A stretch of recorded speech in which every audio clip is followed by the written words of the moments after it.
오늘 골로새서 2장 말씀을 좀 준비하고 또 지난번에 1장 또 말씀을 좀 이렇게 좀 묵상하고 또 생각하면서 많은 생각이 좀 들었어요.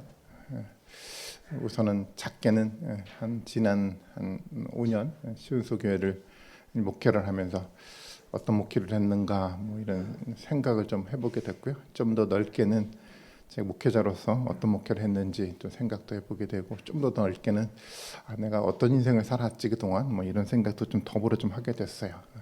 가끔은 이제 그런 생각이 좀 들 때가 좀 있어요. 뭔가 열심히 살기는 사는데 열심히 살았는데 뭐 내 앞에 보이지 않는, 해결되지 않은 어떤 문제가 좀 보일 때가 좀 있잖아요. 막 그런 기도를 하게 돼요. 하나님, 도대체 문제가 뭡니까?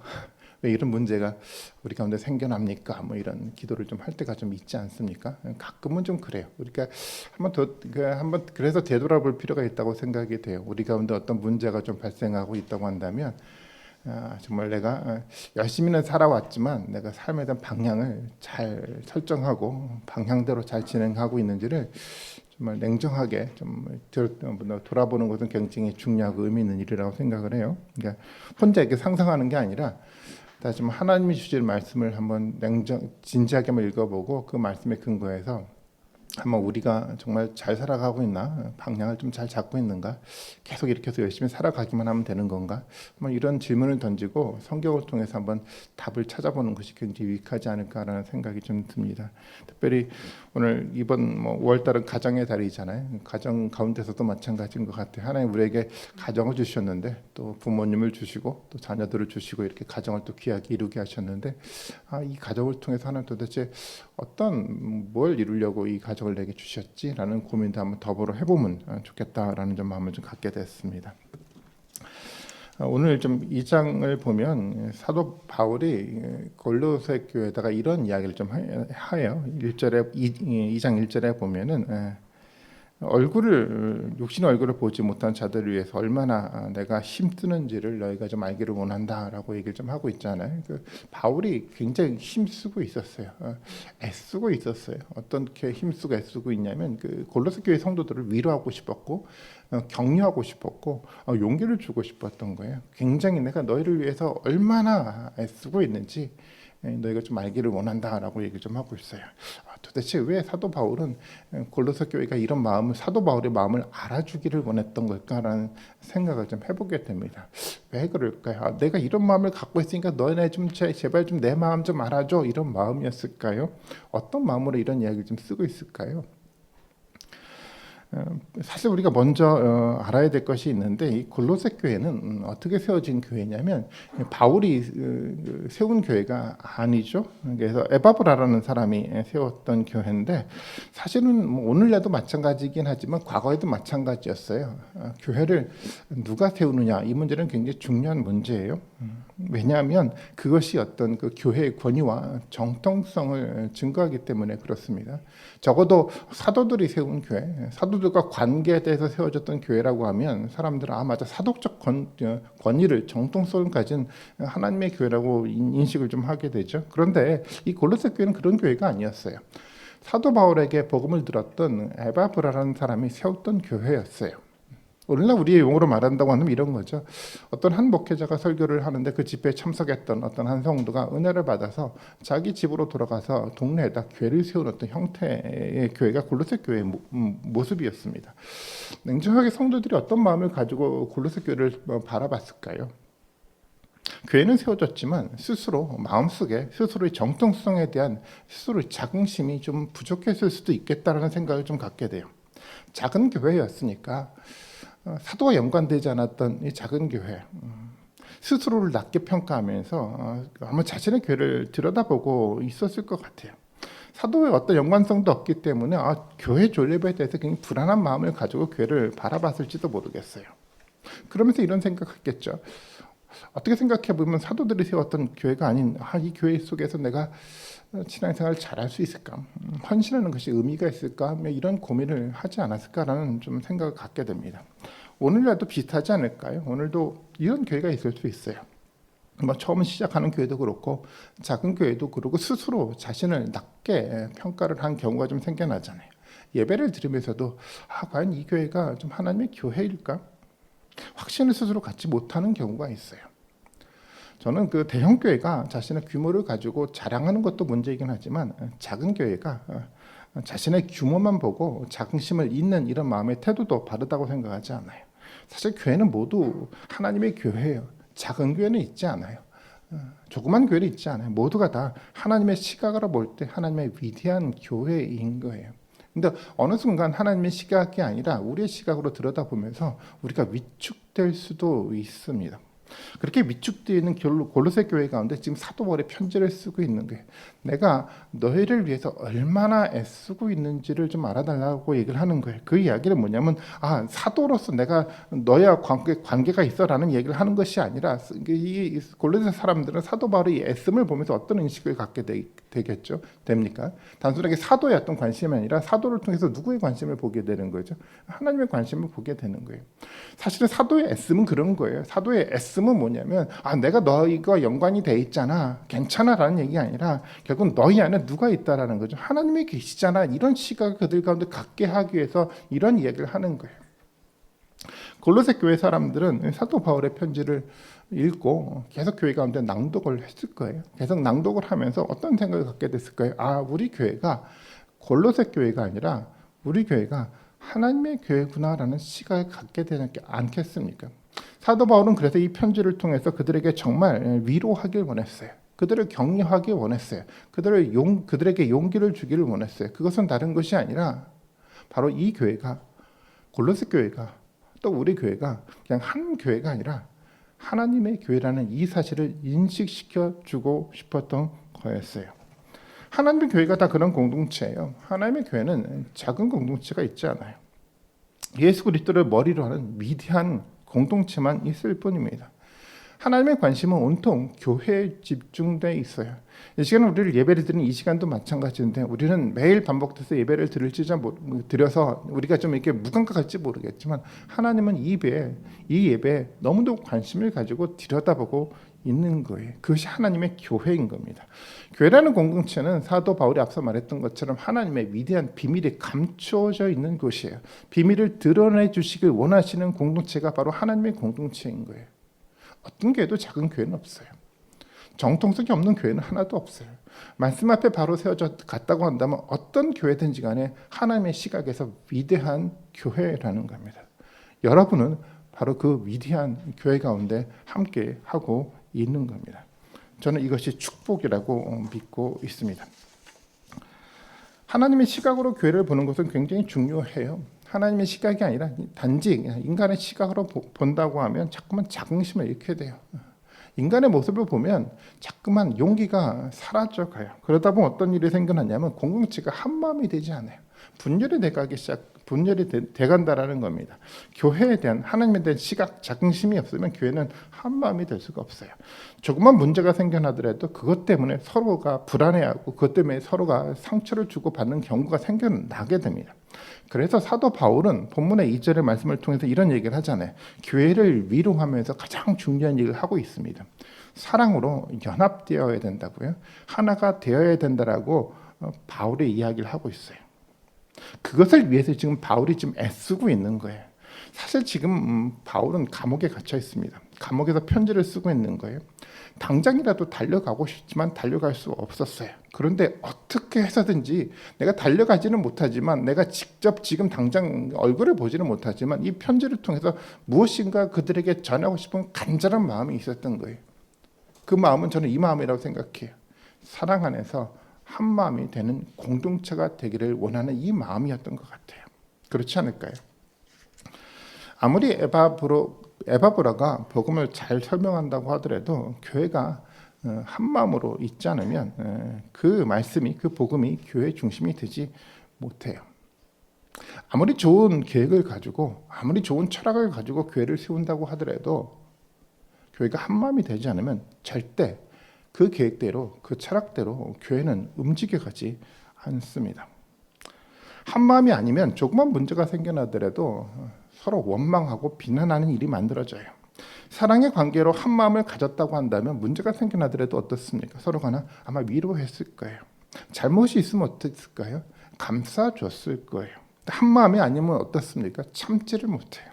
잘못에 대한 책임이 자신이 아니라 다른 사람에게 있다라고 말하고 싶어 하는 거예요. 사랑으로 연합하지 못한 공동체가 그런 공동체예요. 그렇기 때문에 어떤 철학, 어떤 말씀, 어떤 예배 이전에 뭔가 교회가 사랑으로 하나 되는 연합된 공동체로 만들어져 가는 것은 가장 중요한 선행 조건이라고 저는 생각하게 됐습니다. 교회에서 가장 중요한 것은 사랑으로 한 마음이 되는 겁니다. 사실 이 말씀을 준비하면서 한번 생각해 봤어요. 지난 시간 저희 목회 방향은 어떤가? 물론 목회에 대한 방향을 설정을 했는데 가장 중요하게 뭐를 생각하고 목회를 했는가라는 생각을 좀 해보게 됐어요. 철학을 세우는 거 굉장히 중요하다고 생각했어요. 교회 방향성을 세우는 것은 너무 중요하다고 생각을 해서 이것만큼은 절대 놓치지 않고 목회를 해야겠다는 생각을 좀 했어요. 근데 그러면서 굉장히 중요한 것을 놓쳐버렸더라고요. 사랑 안에서 하나가 되는 이 노력을 많이 하지 못했던 것 같아요. 이것이 선행되어 있어야 되는데도 불구하고 이것이 간과됐던 것 같아요. 아무리 좋은 어떤 교회 목회 철학과 방향성을 세운다고 하더라도 사랑 안에서 하나가 되지 않으면 그 어떤 것도 이룰 수가 없어요. 하나님의 나라라는 위대한 나라를 꿈꾸고 싶고 교회 공동체 가운데 맞아 하나님의 비밀이 우리 가운데 드러나고 있어요. 아무리 많은 이야기를 한다고 하더라도 사랑 안에서 연합된 한 마음이 되지 않는다고 한다면 아무런 의미가 없어요. 교회 가운데 뭐 좋은 말씀이 있고 좋은 계획이 있고 또 열정 사람이 있다고 하더라도 사랑 안에서 한 마음이 되지 않으면 아무것도 우리에게 유익을 주지 못해요. 사도 바울이 그래서 고린도전서 13장을 통해서 이런 얘기를 하지 않습니까? 우리가 너무도 잘 아는 말씀인데 한번 볼까요? 이렇게 얘기를 합니다. 내가 사랑의 방언과 천사의 말을 할지라도 사랑이 없으면 어떻게 됩니까? 소리나는 구리와 울리는 꽹과리가 되고 내가 예언하는 능력이 있어 모든 비밀과 모든 지식을 알고 옮길 만한 모든 믿음이 있을지라도 사랑이 없으면 내가 아무것도 아니고 내가 내게 있는 모든 것으로 구제하고 또 몸을 불사르게 내줄지라고 하더라도 사랑이 없으면 내게 아무런 유익이 없느니라. 사도 바울의 이 말의 의미를 여러분 이해가 되십니까? 교회 안에 어떤 예언의 은사가 있고 헌신이 있고 열정적인 사람이 있고 믿음의 능력이 있고 어마어마한 많은 것들이 있다고 하더라도 사실은 사랑이 없으면 아무런 가치가 없는 거라는 겁니다. 어쩌면 그래서 우리 가운데 가장 중요한 것은 어떤 방향성, 어떤 철학, 어떤 열정, 어떤 은사, 어떤 헌신 이것 이전에 우리가 사랑으로 하나 되는 이 문제가 우리 가운데 먼저 선행되어야만 하는 겁니다. 그리고 다음 이야기가 중요한 거예요. 그래야 다음 이야기가 우리 가운데 의미를 던져주는 겁니다. 사도 바울은 그 다음에 어떤 얘기를 하고 있냐면 2절의 말씀에 봐보니까 마음을 위함을 받고 사랑 안에서 연합하고 그 다음에 확실한 이해의 모든 풍성함이라는 이야기를 좀 하고 있어요. 확실한 이해의 풍성함이래요. 말이 좀 표현이 좀 애매하죠? 좀 어려울 수도 있어요. 사실은 간단한 거죠. 하나님의 말씀을 확실하게 이해하기를 바란다는 마음을 갖고 사도 바울은 이 이야기를 하는 거예요. 교회에 있어서 가장 중요한 것은 뭐냐면 말씀을 아주 분명하게 아주 확실하게 이해하는 것이 있어야 되는 거예요. 바울에게 이것은 너무도 중요했습니다. 하나님의 말씀을 바르게 알아야 돼요. 하나님의 말씀을 확실하게 알고 있어야 돼요. 그래야지 교회가 든든하게 세워져 가는 겁니다. 그래야지 우리의 믿음이 견고하게 세워져 갈 수가 있어요. 너무도 당연하지 않습니까? 말씀에 대한 확실한 바른 이해가 우리 가운데 있지 않으면 우리의 믿음은 굉장히 공허해져요. 교회도 마찬가지예요. 공동체가 하나님 말씀에 대한 확실한 분명한 이해 위에 서 있지 않으면 교회 공동체가 쉽게 허물어질 수밖에 없어요. 어떻게 이 확실한 이해를 가질 수 있을까? 이 질문은 우리가 굉장히 중요하게 다뤄야 될 질문이라고 저는 생각을 합니다. 정말 깊게 생각해 봐야 돼요. 바울의 생각을 한번 들여다볼까요? 확실한 이해가 우리 가운데 어떻게 생겨납니까? 바울은 말씀을 전할 때 고린도 전서를 제가 요즘에 이제 수요 예배를 통해서 좀 나누고 있는데 이런 얘기를 해요. 세상의 지혜로 하지 않는데요. 사도 바울이 말씀을 전할 때 가지고 있었던 굉장히 중요한 생각은 뭐냐면 세상의 지혜, 세상의 논리로 전하지 않고 이 말씀 가운데 성령이 나타나기를 바라는 간절한 마음을 담아 말씀을 전했다라고 사도 바울은 이야기를 좀 하고 있어요. 이 이야기는 어떤 이야기냐면 세상의 논리가, 세상의 지혜가 필요 없다는 이야기가 아니에요. 사도 바울은 나중에 지혜에 대한 얘기를 하고 있는데 사도 바울의 이야기의 초점은 여기에 있는 거예요. 지혜와 논리보다도 성령이 나타나 이것이 우리 가운데 확증적으로 나타나기를 원하는 이 마음이 선행되어야 된다는 겁니다. 이것이 우선이 되어야 되는 거예요. 말씀은 논리와 지혜 이전에 말씀 속에서 나타나는 성령의 역사가 경험될 때 이것이 우리 가운데 확실한 지혜로 다가오게 돼 있어요.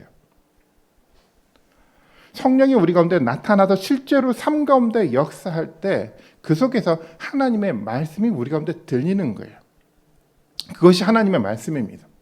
이 말씀은요, 성경의 이야기가 아니라 성령이 역사하는 오늘 우리에게 주시는 하나님의 말씀이 되는 거예요.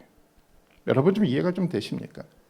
성경 이야기는요, 이 성경책은요, 과거의 이야기잖아요. 성경책은 과거 사람들에게 했던 다른 사람에게 했던 이야기잖아요. 이 성경이 우리의 이야기가 되기 위해서 이것이 성령을 통해서 우리 마음 가운데 하나님의 음성으로 들려줬을 때 성경 이야기는 단순하게 다른 사람의 이야기, 다른 역사 속에서 이루어졌던 이야기가 아니라 오늘 우리에게 하나님이 우리 상황 속에서 하시는 하나님의 이야기를 우리 가운데 들려져 가는 거예요. 그 이야기를 들어야 돼요. 많은 사람들이 성경과 하나님의 말씀을 구분해서 이해를 하지 않아요. 성경의 이야기를 많이 읽었으니까 당연히 이것이 성령의 음성이겠지라고 생각할지 모르겠지만 그렇지 않아요. 이 이야기가 성령을 통해서 우리 마음 가운데 조명됐을 때 이것이 하나님의 음성으로 들려줄 수 있는 하나님의 귀한 말씀이 되는 거예요.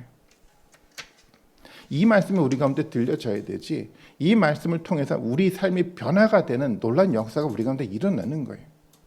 아무리 많은 지식이 있다고 하더라도 그 지식이 우리 삶을 변화시키지 못하더라고요. 많이 배웠는데 성경을 많이 알고 있긴 한데 항상 헌신하지 못해요. 항상 하나님 말씀 앞에서 머뭇거리면서 차갑지도 않고 뜨겁지도 않은 신앙생활들을 계속해서 반복하게 돼 있어요.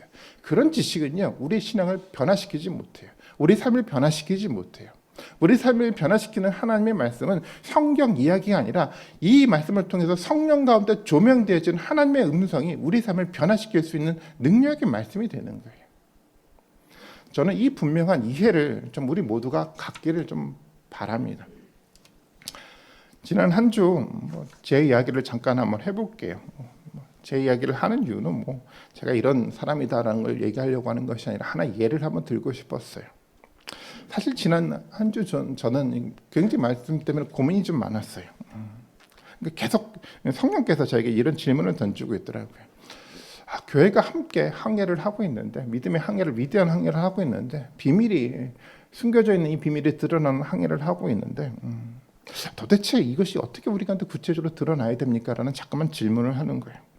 사실은 이 항해를 알기는 알겠는데, 하나님의 위대한 항해가 우리 가운데 있다는 것을 알기는 알겠는데 답답했어요. 사실 한편 마음속에서는 어떻게 이 항해가 우리 가운데 구체적으로 인식되고 우리 가운데 경험될까라는 고민이 들기 시작했어요. 씨름했죠. 지난 한 주 말씀을 좀 묵상하면서 또 이번 주 말씀을 좀 준비를 하면서 또 어떤 상황이 만들어졌고 또 어떤 사람과 또 대화를 통해서 여러 가지 모든 것들이 함께 이렇게 묶여져 가면서 이 말씀을 통해서 하나님이 새롭게 조명을 저에게 주시더라고요. 이렇게 살아가는 거야라는 이야기가 들려지기 시작을 하더라고요. 저는 이것이 성령의 음성이라고 저는 믿고 있어요. 단순하게 그냥 성경 이야기가 아니라 정말 이 말씀을 가지고 씨름하고 고민을 했는데 그 가운데 성령께서 새로운 이야기를 제게 들려주시더라고요. 하나님 우리에게 이야기를 들려주세요. 성경 이야기가 아니라 성령을 통해서 우리 가운데 어떤 이 말씀을 주세요. 그리고 우리 삶 가운데 실제로 실현될 수 있는 길들을 우리에게 능력 가운데 보여주세요. 저는 그 이야기를 우리가 들어야 된다고 생각을 합니다. 성경에 대한 아무리 많은 지식이 있어도요, 아무리 머리에 그런 지식이 있어도 절대 우리의 인생은 바뀌지 않습니다. 하나라도 성령을 통해서 조명된 하나님의 음성이 내 마음 가운데 쌓여져 갈 때 그것이 우리의 인생을 바꿉니다.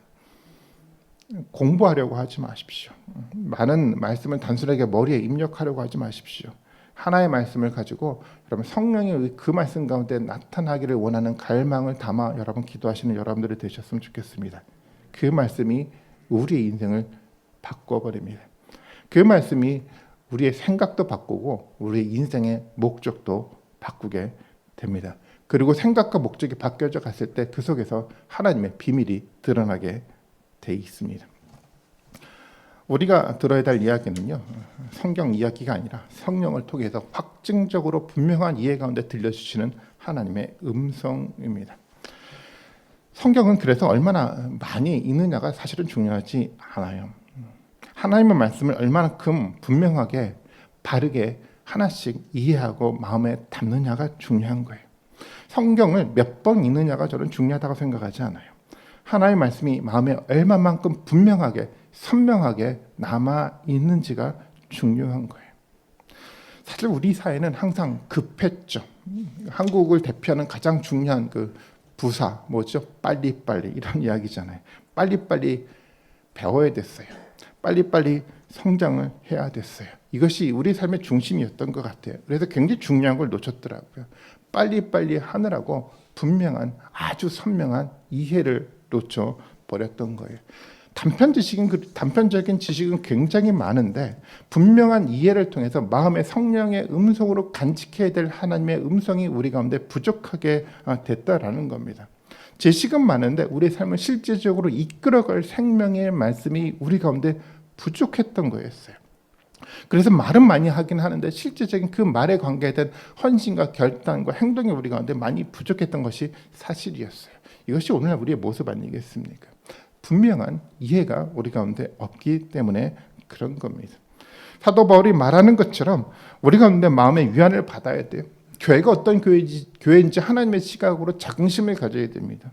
그리고요, 사랑 안에서 연합하고 한 마음이 돼가야 돼요. 그리고 우리가 이루어야 될 것은 뭐냐면 하나님의 말씀에 대한 확실한 분명한 이해를 우리 마음 가운데 쌓아가는 이해를 우리가 만들어가야 되는 겁니다. 그 분명한 이해가 마음에 채워져 갈 때 변화가 생겨나기 시작해요. 하나님의 비밀인 그리스도를 깨닫기 시작을 하는 겁니다. 항해를 하면서 보이지 않았던 그 목적지가 조금씩 선명하게 우리 눈앞에 들어오는 역사가 우리 가운데 만들어져 가게 돼 있어요. 2절의 말씀 한번 같이 한번 볼까요? 2절의 말씀 한번 같이 한번 읽어보겠습니다. 2절입니다. 시작.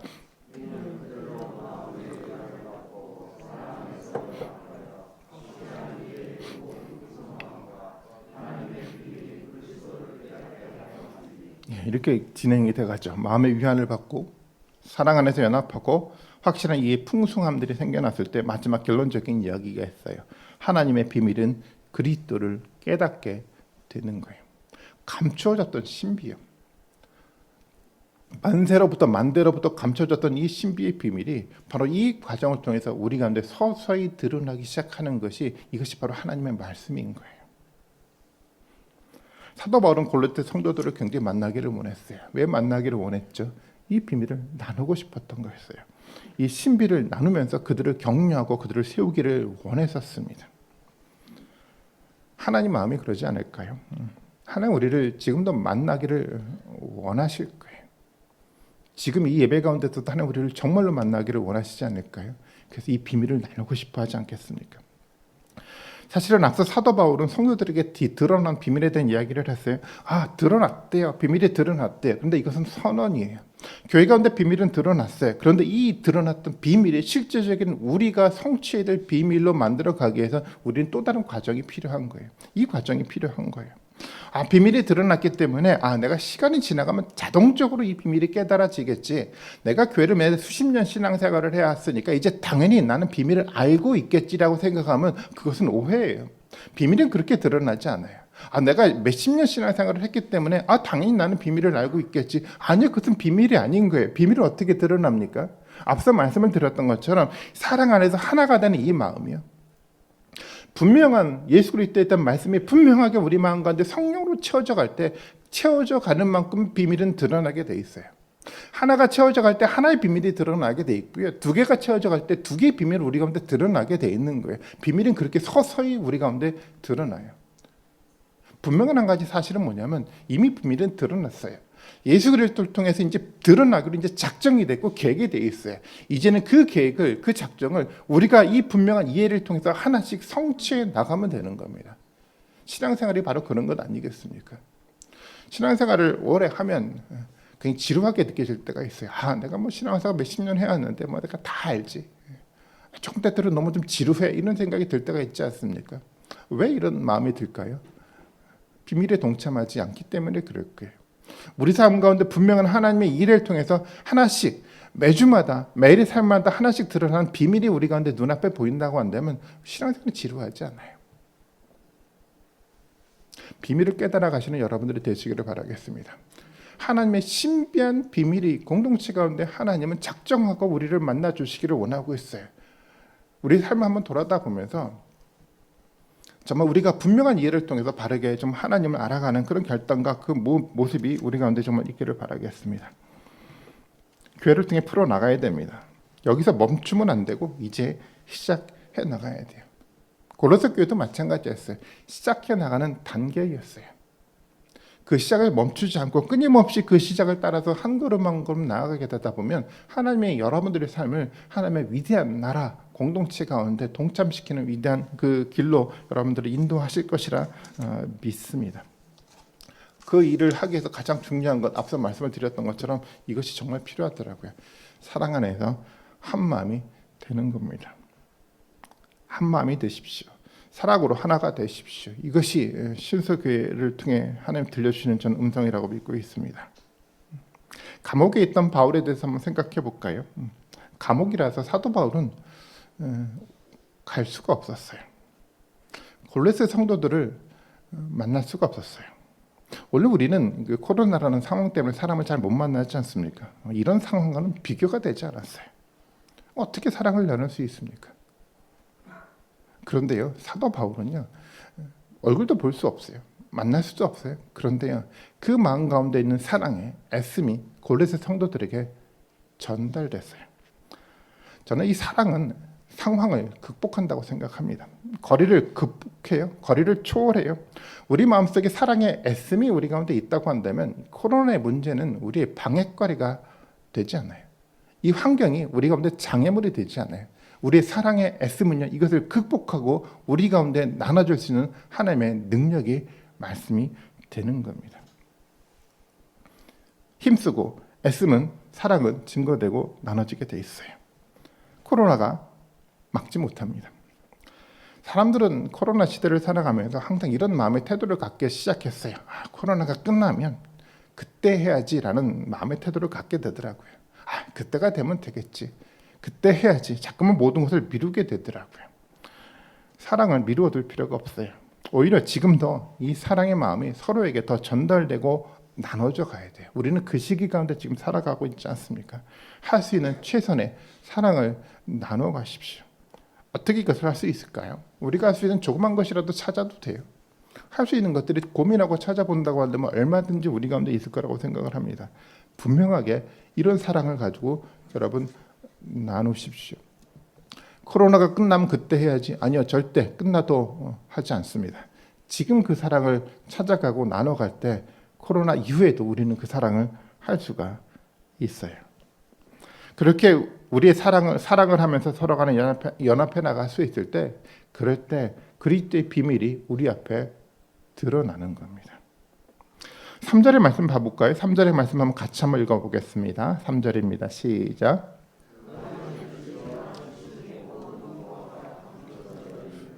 바울이 이런 얘기를 하잖아요. 그 안에는요, 지혜와 지식의 모든 보화가 감춰져 있대요. 사도 바울이 말했던 이 보화를 여러분들도 찾기를 원하지 않습니까? 발견하기를 원하지 않습니까? 여러분 이 보화를 찾아가시는 여러분들이 되셨으면 좋겠어요. 혼자서는 안 돼요. 함께 찾아야 돼요. 사랑 안에서 함께 연합해서 이 비밀을 찾아가야 돼요.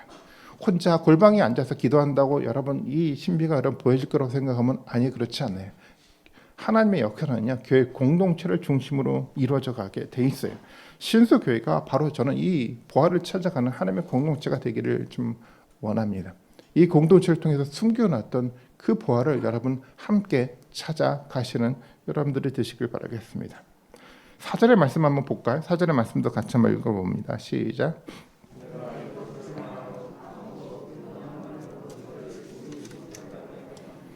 사도 바울이 이런 얘기를 하잖아요. 내가 이것을 말하는 게 있어요. 왜 그러냐면 아무도 교묘한 말로 너희를 속이지 못하게 하려 한다라고 얘기를 하고 있어요.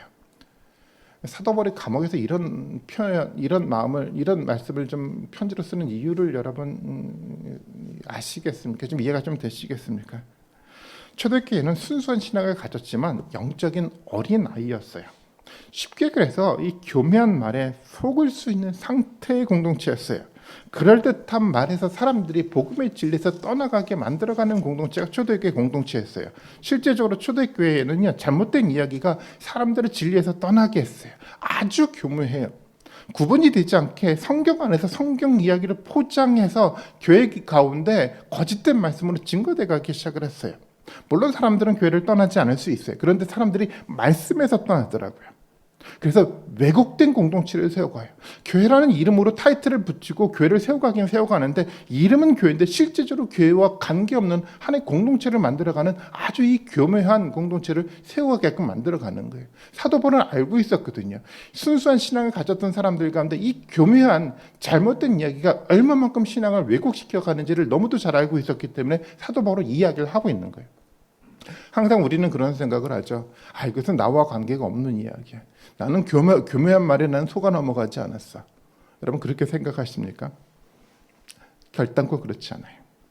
우리가 살아가는 이 시대 가운데, 이 교회 모습 가운데 교묘한 말이 너무도 많아요. 교묘한 말에 너무도 익숙해서 그것이 교묘한 말인지 하나님 말씀인지 구분도 되지 않는 상황 가운데, 시대 가운데 사실은 우리가 살아가고 있어요. 그러니까 비밀이 보이지 않는 겁니다. 오늘 우리 가운데 몇 가지 얘기만 드리면 기복신앙도 마찬가지고, 신비주의 신앙도 마찬가지고, 도덕계에 근거한 금욕주의 신앙도 마찬가지고, 여러 가지 많은 정말 그럴듯한 이야기로 포장해서 왜곡된 얘기가 우리 가운데 너무도 많아요. 교묘한 말에 속아 넘어가지 말아야 돼요. 하나님의 말씀의 분명한 이해터 속에서 명확하게 하나님의 말씀에 근거한 신앙의 삶, 교회가 만들어져 가야 되지만 그 속에서 하나님의 능력이 나타나게 돼 있어요. 얼마 전에 그런 얘기를 들었어요. 요즘에도 코로나 시대인데도 불구하고 어떤 교회들은 이제 교회를 건축한다고 건축헌금을 거두면서 서로 간에 모임을 하면서 격려하면서 그런 얘기를 한대요. 교회 건축하면 하나님 복 주신다고. 교회 건축헌금 열심히 내면 하나님 복 주실 거라고. 여러분 그런 얘기 많이 들어보시지 않았습니까? 한국 교회는 모든 것이 부흥으로 결론을 내가고 있어요. 기승전 결국은 부흥이더라고요. 근데 우리가 서신서를 여러분 읽고 계시잖아요. 복음서도 읽었고 구약성경도 읽었지만 좀 어떻습니까? 하나 읽어 내려가면서 사도 바울이 이런 얘기를 한 적이 좀 있습니까? 너 교회 굉장히 큰 교회를 세웠으니까 내가 너희를 칭찬해, 이런 얘기를 사도 바울이 한 적이 좀 있습니까? 교회를 세워가야 되는데 너 다른 것이 아니라 정말 대형 교회를 세워가야 돼. 사도 바울이 이런 마음으로 여러분 편지를 쓴 이야기를 여러분 읽어본 적 있으세요? 예수님의 이야기는 어떻습니까? 거대한 교회를 만들어 가야 돼. 큰 교회를 만들어 가야 돼. 재정도 풍성해야 돼. 이런 이야기를 예수님이 한 적 좀 있습니까? 아니 그런데 사도 바울의 이야기 속에서도, 예수님의 이야기 속에서도, 또 구약의 성경 속에서 발견되지 않았던 이 이야기가 왜 오늘날 교회 가운데 중심이 되어 갔을까요? 교묘한 얘기가 우리 가운데 복음으로 왜곡돼서 들려지기 때문에 그래요. 사실 우리 가운데서도 항상 마음 밑바닥이 이것이 굉장히 강하게 자리를 잡고 있어요. 부흥해야 돼요. 내 삶의 번영이 돼가야 돼요. 근데 성경의 관심은 거기에 있지 않아요. 성경 어디에 관심이 있습니까? 오직 말씀 위에 거룩하게 세워져 가야 된다는 것에 관심이 있어요. 구약 성경을 다 들여다보면 다 이야기 아닙니까? 핵심적인 한 가지 단어가 그 단어잖아요. 거룩함이라는 단어예요. 내가 거룩하니까 너희도 거룩하라고요. 이것이 성경 전체의 가장 핵심적인 이야기잖아요. 그런데 왜 우리는 이 거룩이라는 관심이 아니라 왜 부흥이라는 것에 초점이 맞춰져서, 번영이라는 것에 초점이 맞춰져서 왜 우리의 신앙과 교회가 만들어져 갔을까요? 이유는 한 가지예요. 교묘한 말에 우리가 왜곡된 신앙을 가졌기 때문에 그런 거예요. 우리에게 필요한 게 여러분 뭐라고 생각하십니까? 우리에게 필요한 것은요, 정말 분명한 하나님의 말씀을 이해를 가져야 돼요. 그리고 그 이해 속에서 우리 신앙의 터들을 새롭게 만들어가는 그 일이 저는 우리 가운데 반드시 필요하다고 생각을 합니다. 자꾸만 교묘한 말이 반복돼서 만들어져 가더라고요. 예전에는 그런 얘기 많이 했죠. 교회 건축 많이 하면 교회 헌금 많이 하면 하나님 복 주실 거야. 우리 한번 시험 한번 해봐. 헌금하고 하나 복 주시는지 안 주는지 한번 시험해봐. 그러면서 여기 초점 많이 맞췄어요. 어느 순간 또 이런 표현을 하더라고요. 좀 더 고상하게 예전에는 또 한때 이런 이야기도 있었어요. 선교 많이 하면 하나님 복 주셔. 이런 얘기를 한 적도 있어요. 선교 많이 하면 교회 하나님 부흥시켜줘. 그래서 교회마다 열정적으로 선교하기 시작했죠. 파송하고 후원하고 또 단기 선교 보내고, 물론 선교는 우리가 해야 될 굉장히 중요한 사역이에요. 근데 어느 순간 매국이 됐어요. 그거 하면 복 준대요. 복 받기 위해서, 교회가 부흥하기 위해서 이것을 감당하더라고요. 여러분 어떤 차이가 느껴지십니까? 교회 건축하면 헌금 많이 하면 복 받는다는 이야기하고 선교 많이 하면 복 받는다는 이야기하고 어떤 차이가 느껴지십니까? 아무런 차이가 없어요. 아마 시간이 지나면 또 다른 말로 아마 바뀌어서 나올 거예요. 또 무엇인가 드러내서 이거 잘하면 여러분 복 주실 거야, 이런 얘기를 하면 또 나올 거예요. 여러분 이 교묘한 말 가운데 참 우리가 분명한 이해를 가지고 분별할 수 있는 여러분 지혜를 가지시기를 바라겠습니다. 그래서 사도 바울이 7절에 이야기를 하는 것 같아요. 7절의 말씀을 한번 같이 한번 읽어보겠습니다. 7절입니다. 시작.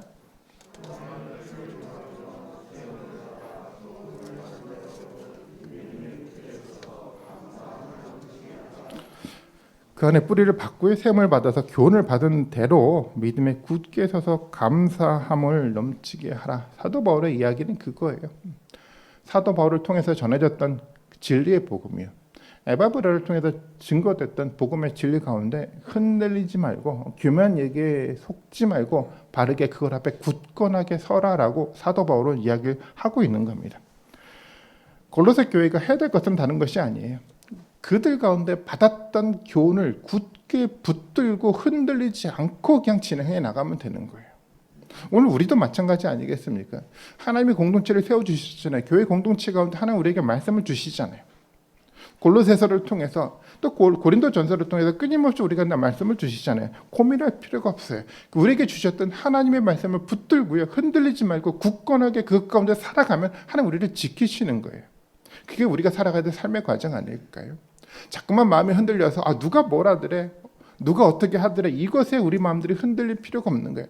하나님이 오늘 우리에게 주시는 이 굳건한 교훈의 말씀을 굳건하게 붙들고요, 그냥 살아가면 돼요. 결단하고 살아가면 돼요. 하나님 여러분을 지키실 거예요. 때때로 혼돈이 생겨날 수도 있죠. 어려움이 생겨날 수도 있죠. 여러분 흔들릴 필요가 없어요. 그냥 말씀 붙들고 살아가시면 여러분 가운데 하나님 역사하지 않을까요? 여러분 그 하나님 발견하고 싶지 않으십니까?